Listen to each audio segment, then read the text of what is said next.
দেশের একটা জায়গায় আসলে আপনি এই ভিউটা পাচ্ছেন, দুই সাইডে পাহাড়, মাঝখানে লেক, আর লেকের জলের কালারটা খালি দেখেন। কোন জায়গার কথা বলতেছি বলেন তো?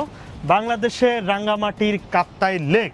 এই ভিউটা দেখতে হলে আপনাকে যে কোনো একটা হাউস বোটে আসতে হবে, অথবা যে কোনো নৌকায় করে কিন্তু এই ভিউটা এনজয় করতে পারেন। আমরা এখন যে হাউস বোটে ট্রিপ করতেছি, এই হাউস বোটে কিন্তু আমরা 1 রাত 2 দিনের একটা ট্রিপ করতেছি। হাউস বোটের নাম হচ্ছে লুসাইদা ওয়াটার ভিলা। বাইদো এই জায়গাটার নামই বলা হয় না, এটা হচ্ছে সুবলং ভ্যালি। যাওয়ার পথে দুই একটা ঝর্ণা দেখা যায়, কিন্তু এই রাস্তাটা সরাসরি যদি যাই তাহলে পাচ্ছি হচ্ছে একটা ঝর্ণা, যেটা অনেক পরিচিত, সুবলং ঝর্ণা। তো চলেন প্রথমে এই হাউস বোট সম্পর্কে একটা ধারণা নিয়ে আসি। এটি সকাল 9টায় আমাদেরকে পিক আপ করে কাপ্তাইয়ের বার্গি লেক ভিউ রিসোর্টের সামনে থেকে। বোটের দ্বিতীয় তলায় হানিমুন সুইটে আমরা উঠি। বোটের একদম পেছনের দিকে এই রুমটির অবস্থান। রুমটা বেশ পরিপাটি, বেশ সুন্দর, সাথে একটা ওয়াশরুম আর বিশাল বড় একটা বারান্দা। বোটের একদম পেছনের ভিউ দেখা যায় এই বারান্দা থেকে, আর কুয়াশা ঢাকা সকালে লেকের খুবই সুন্দর একটা ভিউ এনজয় করতে পারবেন এই বারান্দা থেকে।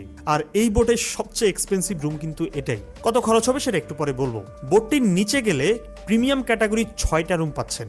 2 থেকে 3 জন থাকার জন্য রুমটা মোটামুটি ঠিকঠাক, অন্তত হাউস বোট কনসিডার করলে। আর রুমের সাথে জানালা আর একটা ওয়াশরুম। আর এখানকার সব রুমের সাথে কিন্তু এমন রুম অ্যামিনিটিস তো পাচ্ছেনি। আর প্রতিটা রুমে এয়ার কন্ডিশন করা। বোটের দ্বিতীয় তলার সামনের জায়গাটা খুবই সুন্দর। আমরা তো এখানে বসে ব্রেকফাস্টটা সেরে নেই। তবে এই বোটটার সবচেয়ে সুন্দর জায়গা মনে হলো এই লবিটা কিন্তু বিশাল বড়, আড্ডা দেওয়ার জন্য একদম পারফেক্ট একটা জায়গা।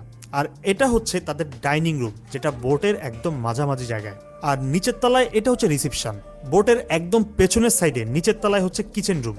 এবার আসেন বোটের খাবার দাবার প্রসঙ্গে। এই ট্রিপে ঘোরার তুলনায় খাবারের আয়োজনটাই বেশি থাকে। যেমন সকালে 6 থেকে 7টা আইটেম দিয়ে ব্রেকফাস্ট, 4 থেকে 5টা আইটেম দিয়ে হচ্ছে দুপুরের দুর্দান্ত খাবার দাবার, বিকেলে স্ন্যাক্স, রাতে হাঁসের মাংস দিয়ে ডিনার। পরের দিন সন্ধ্যা পর্যন্ত এমনটা চলতেই থাকে। খাবার নিয়ে আসলে কমপ্লেন করার খুব একটা জায়গা নাই। এই ট্রিপে যেহেতু আপনি রিল্যাক্স করার জন্য আসবেন, এখানে অ্যাক্টিভিটিস বলতে তেমন কিছু নাই। ঘোরা বলতে প্রথম দিন হয়তো আপনাকে কাপ্তাই সেটটা ঘুরাবে, দ্বিতীয় দিন রাঙামাটি ঘুরাবে, বিকেলে কাইকিং করতে পারেন, আর সন্ধ্যায় লোকাল শিল্পীদের সাথে গানের আড্ডায় বসবেন। এই সব কিছুই কিন্তু একটা প্যাকেজের আন্ডারে হয়ে থাকে। আর এক আইল্যান্ড থেকে অন্য আইল্যান্ডে যাবেন। আমরা অবশ্য ভিয়েতনাম নারিকেল বাগান নামে একটা আইল্যান্ডে গিয়ে বেশ অনেকটা সময় কাটাই। নিজে হাতে ভিয়েতনামের ডাব পেড়ে খাই। চাইলে আপনি এখানকার লেক শোর রিসোর্টের সুইমিং পুলে স্নান করতে পারেন, অথবা কোনো আইল্যান্ডের পাশে আমাদের মতো এমন জলের ঝাঁপ দিতে পারেন। এই সব কিছু কিন্তু একটা প্যাকেজের আন্ডারে পাচ্ছেন। চলেন এই বোটে ট্রিপ করতে হলে আপনার কত টাকা গুনতে হবে সেটা একটু জেনে আসি।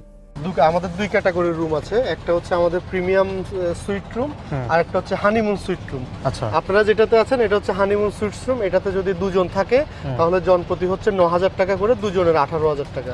আর যদি এই রুমে যদি 3 জন থাকে তাহলে জন প্রতি 8,500 করে, 3 জনের হচ্ছে আপনার 25,500 টাকা।